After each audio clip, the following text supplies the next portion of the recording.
Welcome to Sania TV, where we spotlight leaders making impactful changes in the community of Africa, both home and abroad. Today, we have a trailblazer guest who is the CEO of Global Geotechnical. Welcome, Mr. Asare Bediako. Hello, Kate. Nice to see you. Same here. So tell us, starting from ground up, what inspired you to start Global Geotechnical? Well, let's take it this way. What inspires you to still keep beautiful? This has been a couple of years that I saw you and you're still glowing. Thank you. But thank you for the question. So for me, I've always had a concept since growing up, and it's rooted in my philosophy in life. Basically, most people know me, coming from a Baptist background as a mother who used to be a reverend minister. So I'm grounded in the Judeo-Christian philosophy, and my basic philosophy in life has been servant leadership. Trying to lead the people with a servant attitude. People always ask about how has that shaped my career, but it's been even true when I was working all the way to starting Global Geotechnical. That has been the basic concept. How am I able to serve the people? And that is what actually inspired me to start Global Geotechnical. I'll give you a couple of instances. During my professional career, there was a time that I had to change jobs to another engineering company. And when I changed the jobs, there was that company that I joined had a large Ghanaian community that was working for the company, and most of them were technicians. The funny thing was, this was in the downturn in 2009, 2010. So most people had lost their employment, and the company that I was working with actually had laid me off. So that's how I joined this other company, because this other company I've done some business with them. And I realized that there was a lot of Ghanaians over there. These Ghanaians were very, very talented. They had been with the company for so long, but they were not growing in their professional career. So I interacted with them, and I'm like, why is there so much opportunity out there, but you guys don't take advantage of it? And the basic thing was that basically they felt, one, they didn't have the materials that they would need, to be able to move to the next level. And also the company that we were working with at that time, my former boss, basically they were doing what they needed to do, but they were not seeing beyond their potential beyond the company. So I interacted with them. I'm like, okay, there's all these other certifications out there that you can take, not necessarily for your employment right now. I mean, it's going to help you, but it's going to help you even outside the company, even if you have to leave in future. And these are very young, brilliant Ghanaian guys that was working for this company. But they expressed this frustration that they didn't even have the materials. The company was not going to pay them. I said, okay, that is fine. So what I did was I went ahead and, even by that time I was an engineer, but I still went ahead and took the technician certification. It was about 6 different certifications that I went ahead and I just went to take it on my own, just to be able to teach these people, what it's going to take for them to move to the next level. So I took the certifications on my own, came back and taught them. And believe me, when I was doing that, it really wasn't about anything, because there was no direct benefit for me. That time I was just working as an engineer. I didn't even know I was going to start my company so soon. Long story short, when I empowered these people, what happened is now most of them are working for VDOT. One of them even now ended up working for me as my, construction service department manager. So me getting in there, trying to help them, inspire them to move on to the next level. And some of them are even in the community. I don't know whether you know of Rec One. Yeah. Rec One was one of them. Working with VDOT, and it was part of that group. Most of the guys, if I mentioned their names, they are doing very well in this community. And it all started from just that initiative. And I didn't even know what the impact was going to be. But that is how having that mindset of a servant leadership has always helped me. So with the same mindset, when I, after my professional engineering exams, I felt, what can I do to help the Ghanaian community? We don't really we have other institutions in engineering, and most of them don't really, and they're not wholly Ghanaian owned in the first place. So you cannot make decisions that impact the community. I said, okay, with all this knowledge, why don't I get to the next level, have a company that at least I can employ Ghanaian kids? Worst case scenario, at least if Ghanaian kids go to school, at least they know that at least I can start either doing an internship, or when I'm done with school, I want to do engineering. There's a path for me. For me, that was critical. It wasn't really about, I was doing very well in the corporate world. I didn't need to leave what I was doing to go to, but I felt, getting into engineering and being able to impact the community was far more, glorifying for me. I like And that. yeah, I really like that because most Christians feel like it's just self-salvation, but you took your background from a Christian home, yeah, like, into the community. And not only did you just serve for the community, you notified a problem, like a niche. You knew, like, the minority needed some yep. form of assistance, and then you went through that. That's very inspiring. So tell me, like, Mr. Asare Bediako, it would have been quite challenging for you, right? Especially in the diaspora, like, the system works here, the system is quite different. You might think you're trying to help, and then probably you might fall short within the law or something like that. So what are some of the challenges that you faced, or initially, and how did you overcome them? Yes, so the very first thing that everybody needs to realize is, in this life, every decision that you take comes with a challenge. The scale of the challenge might be different, but every decision that you make comes with a challenge. The only way that you can overcome that challenge is to have a clear focus. What is my clear purpose in life? Once you have that defined, then the challenge becomes manageable. What do I mean by that? Starting an engineering company, there are a lot of things that you need insurance. And believe me, insurance in the engineering company is not cheap. In what we do, it's not cheap. You need to have some basic tools. You need to have a basic setup. When I started my company, I was working out of home, because I couldn't afford to rent a space. But the most important thing was I was leaving a job that was paying me at least every 2 weeks. And the bills, even though I was leaving my job, the bills will still be coming. So the financial challenge was huge. But because I had the focus and the vision to be able to get this thing to be done, what I did was I actually took out my 401k.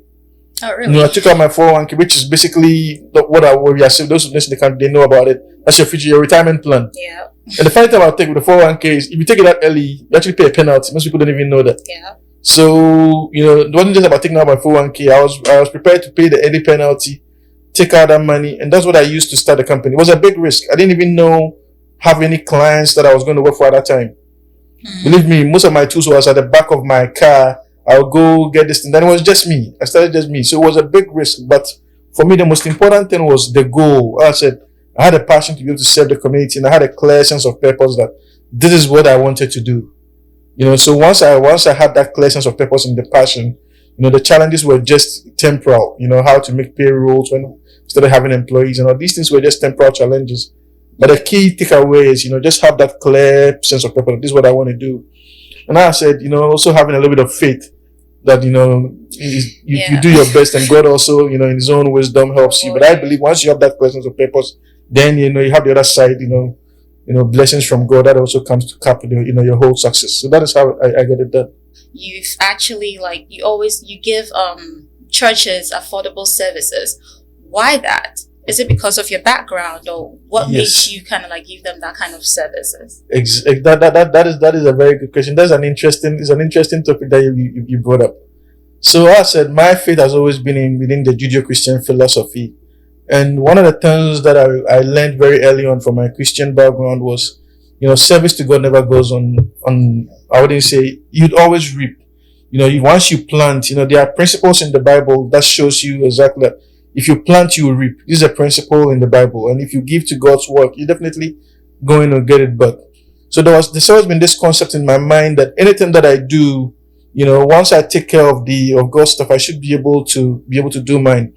And this is a true story. So when I was transitioning from my former company to start my own company, but my boss didn't really want me to leave. He wanted me to stay, but I told him that at this point in time, I wanted to start my own stuff. So then there was a project that was ongoing, and it's one of the big community projects. It's the Church of Pentecost. That is in those who know about it, is in Woodbridge. Yeah, it's actually the border between Woodbridge and Lawton. So they were starting that work, and basically as a church, we all know that they have limited budget. So, we came up with a price for the church, and I told my boss, okay, to start up, because it just started with my former company. So yes, I wanted to help the church, and I know that there's a limited budget. So, but what I can do is, instead of charging them for the engineering, because I was the one doing all the engineering, we had additional lab stuff that we were doing, but I'll take out all the engineering cost, because I'm going to work on it on my own time. Because initially my boss, who, he's a businessman, he was like, hey, we need to get paid. I'm like, okay, fine. I'll work on this project on my own time, so that way we can save them the cost of the engineering. That was the preliminary engineering. So that is how we started. So all the preliminary engineering, I said, hey, I'll do it on my own time. And that saved the church some money when we did the preliminary engineering. By the time that they are going into final engineering, then I had already separated from my boss. So I was able to give them personal discounts, especially on the engineering. And for me, most people ask that, how come, Global was able to take off so early? Because if people look at my age, they look at the company, they look at what we do, I'm saying we are we employ the highest number of Ghanaians in the engineering community, and people are like, the projects that we've done so far, all these P3 projects, and they're like, how were you able to get it done so quick? But I believe having that focus to be able to get God's stuff done first, is what actually propelled us for our success. It wasn't anything that I did. It wasn't, I'm saying, yes, I know, I have very good sound engineering background and good, but it wasn't about what I did. But I'm firmly rooted in the fact that because I was able to take care of, the need in the society, what God's need, that is what propelled us to that success. It goes down to the same purpose. Take care of God's stuff, and, your things is going to be taken care of. And that was it. And that's something I firmly believe in. I like that. So it's like, not only are you rooted, in your faith and helping the community, but you also your heart is also back home. I see some of your work, I see some of your posts and some of the things that you've done on ground, yep. Back in Ghana, in the political era. And I found that you're the chairman, in the DMV, DMV, chairman. So as a chairman in the New Patriotic Party, what does that entail? What's that like? How are you supporting and impacting the community, both home and here? Yeah, and yes, and that's I like that as well. And my passion for the Ghanaian community didn't even start with politics. I've been in politics, for a very long time. Most people don't really know how I started politics, but since the Kufu was in power, I've been in politics, doing youth empowerment, going to these communities, teaching them about HIV, education. I've been doing those things for a very long time. But my passion has always stayed, in Ghana, especially with the youth. So even when I was here, most people don't realize I was a KNUST president for, in the DMV area for about 2 years, helping, there's a link between our alumni in Ghana. Then we went into the era of politics. When it gets to politics, one of the things that I believe in is, as a Ghanaian, or as every individual, you have a civic responsibility, which is to vote, or which is to also contribute to the empowerment of your nation. Whether it's NPP, whether it's NDC, whatever it is, you have that basic, commitment to your nation that you need to be able to empower it.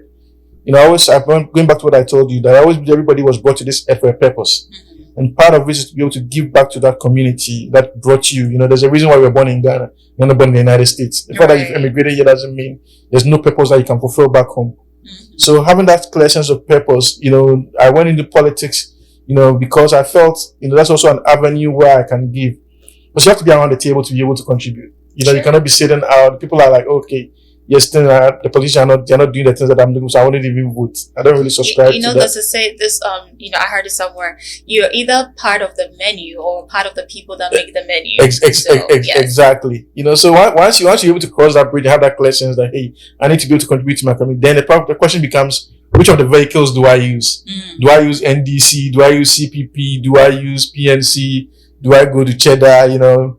For me, that was the next decision. And I believe in MPP ideals and the MPP philosophy of trying to create, an enabling environment for businesses to grow, not just businesses, the youth, because the basic difference between MPP and NDC is basically on our policies. I don't see anything wrong with anybody joining NDC. I don't see anything wrong with anybody joining PPP or CPP. It's about, what do these parties stand for? How do they want to see Ghana's success using their vehicle? And for me, MPP had the best vehicle based on, what I know about MPP, looking at the history, looking at how we do things. I believe MPP had the best vehicle to be able to, promote Ghanaians, look at the policies that Kufuor put in place, like the maternal health and all that stuff, going all the way down to what, we saw with Nana before we left power. Some of the policies that we had. I've always believed in the MPP ideals. I said, okay, I have to contribute to my community. I'm going to go with the MPP vehicle and do my best to help the community. So that is how I came into politics as well. Yeah, I like that. I mean, either way, you're serving a purpose. Exactly. Either way, you're serving the community. You help one person, you help a lot. So that's very insightful. So now tell me, how do you mobilize your resources in helping, the Ghanaian community, which is your niche, both home and here and abroad? How are you doing that? Yeah, so I remember I said something. Sometimes the things that we do, if you don't look for instant gratification, they end up helping you in a way that you didn't even plan for. I was telling you about this employee that I have, Masolabi, Also, was part of the same group I was talking about with Rekwan and all this. I never thought the master was going to turn out to be my construction service department manager. But I thought I was just helping empower him. Now he's the one actually helping me get most stuff done, because looking at my busy schedule, there's no way I could juggle all these things. And it's gone a long way. It's the same thing with most of the people that I've helped in the community. So by me trying to help them, they also ended up helping me. Most of the time when we talk about resources, people always think about just money. Money. Yes, money is good and it helps make things a little bit easier. But resources it's more than money. In the United States, we are privileged. We are very privileged to have not just money, but we are the cutting edge of technology. Most technologies, you can get them access to them here on the internet. We have a lot of stuff that the data is a little bit cheaper compared to Ghana. So this is something that we need to be able to leverage. And that's something I've been doing, leveraging information here, then using it back home, whether it's in engineering designs or whether it's just in resource mobilization. I think you're doing something like that in the Legon, right? Yes, so that's some of the things that I do. Anytime I go back home, I try to talk with some of my institutions, whether it's tech or Legon. I go out there, I give them lectures, just to tell them about some of the cutting-edge technologies that are coming up. And these are things that, it inspires them. They see you are one of them, and it inspires the youth. Those are things that we can do, but I believe, we can do more. As I said, we can leverage technology, we can leverage our resources here, and even finance. Obtaining money here is a little bit cheaper as compared to Ghana. So there are a lot of things that we can do, to be able to build that niche. Recently, I think about 2 weeks ago, I was on a program with KNUST when we were talking about the alumni. And one of the things that I shared with them is, in terms of even business development, most people don't realize that, Ghana is 4 or 5 hours ahead of us. Right. When I'm in Ghana, I become more productive because when I'm in Ghana, I wake up early. I'm able to review my report. By the time my engineers come in, all of my reviews is done. Right. There's something that we can live. Well, that's what India did, and they now basically have all these outsourcing programs. What prevents, like an engineer coming from here, I have CAD guys. What prevents me leveraging my CAD guys to somebody in Ghana, do my drawings for me? By the time I wake up, my drawings are done. I just have to review it. And I can send my clients here very quickly. So we can leverage that time, as a business, as a community, and they're also going to benefit because when they get a skill set, they also get the money. But we get it work done on time. Those are things that we need to start thinking outside the box to be able to help our community back home. And I said, not just in politics or not just, even in businesses. I see a lot of businesses out here, they have to do their scheduling. Let's even talk about the nursing, you have to schedule your stuff. That time difference, you can have somebody do that work for you in Ghana. By the time you wake up, all that stuff is done. Sure. And the amount of money that we pay them, the benefit that you have to pay people to do it here for you, you save all that stuff. You have to pay somebody a little bit more in Ghana and you make more impact. So those are the things that we need to start thinking about, and I believe once we start thinking in those niches, you will see there's a lot of resources that we need. It's not just about money, but ideas. I always say it's just about having innovative ideas. That's true. And that would really that's help. how leaders are born. There's some that know how to execute. There's some that are who birth the ideas and all of that. And listening to you is like you're a leader that knows how to serve, and a leader actually is a server. Like exactly. you have to know how to serve, and which you're emulating very well. So we appreciate that. We're going to go on a quick commercial break, and we'll be right back. Thank you.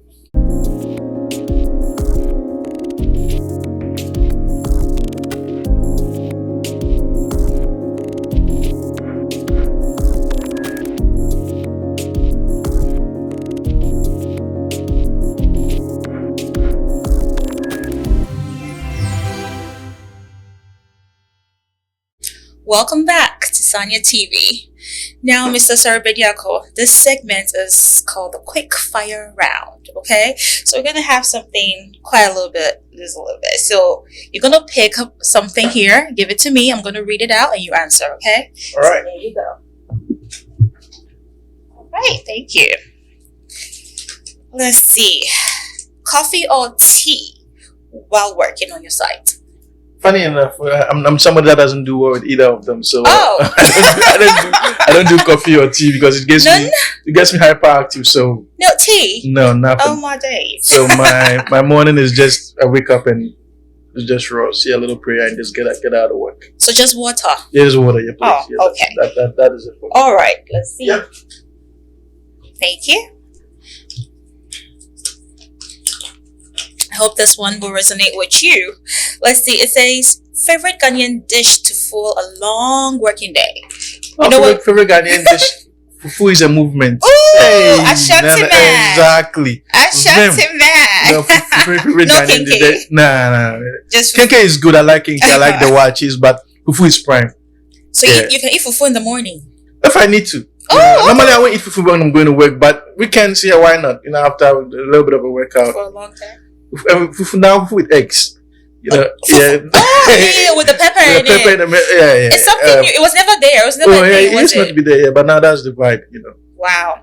In Ghana, like working day, kenke and wache are usually breakfast food.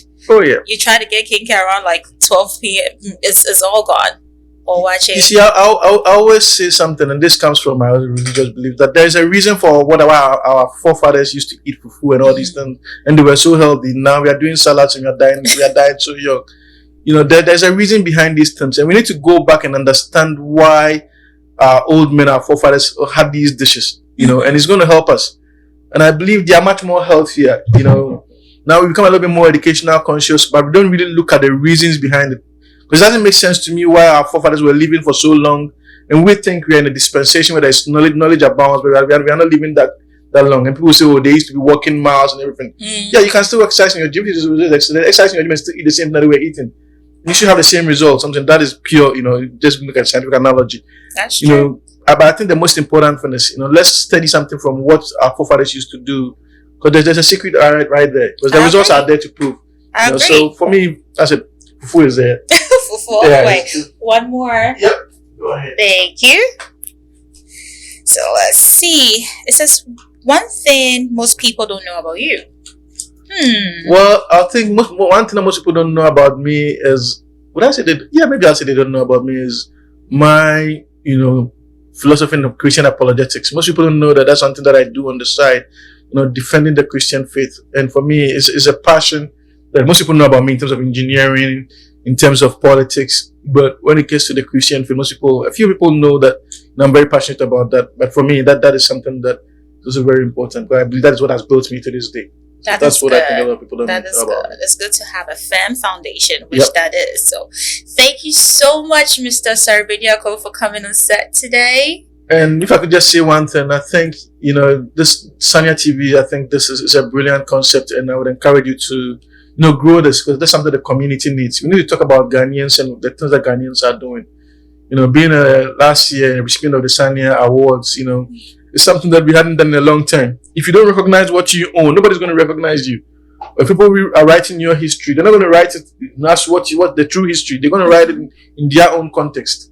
So having something like Sania TV to talk about the Ghanaian heritage, talk about the African population in the diaspora, I think it's a brilliant concept. And kudos to you and your team, whatever the brain behind it. I think you're doing a good job, and we'll always be there to support. Thank you so much for your support, and keep doing what you're doing. And we're looking forward for more people like Mr. Asare Bediako as well, for sharing your insightful journey with us. And we're actually looking forward to following your journey and supporting your cause as well as you continue to impact the community. So to the viewers out there, don't forget to share this video and subscribe, and also continue making changes out there. Until next time, stay tuned for more impactful stories.